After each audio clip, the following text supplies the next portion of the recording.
say, growing up in a home where my father was a music minister, that was the beginning for me. You know, you hear guys like Rich Mullins and Stephen Curtis Chapman, and while they may be hokey to some people, you're talking about the beginnings of music for me.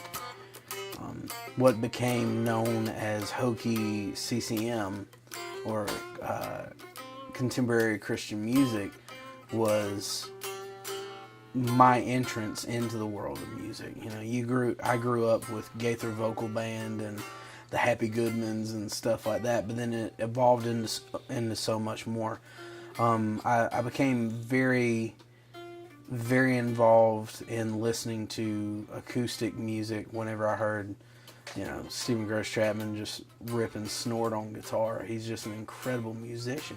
He can literally make that guitar a part of his body. You don't see him without one.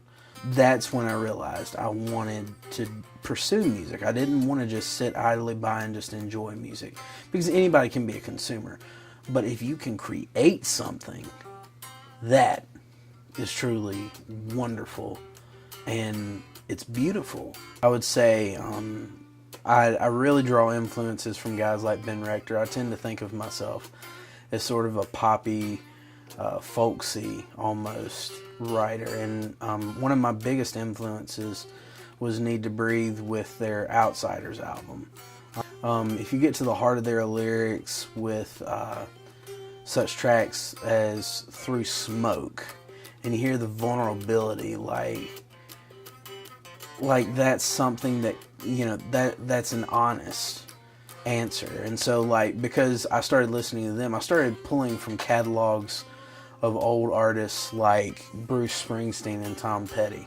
I started looking for honesty in music, and anyone who can write with honesty is who I'm influenced by. If you're asking me who my biggest influences are, I'd have to say gangster rap. That's my biggest influence, and that's because they write with such honesty that it's almost brutal.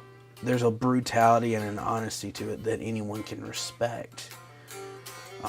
Their art imitates their life, and that's true beauty.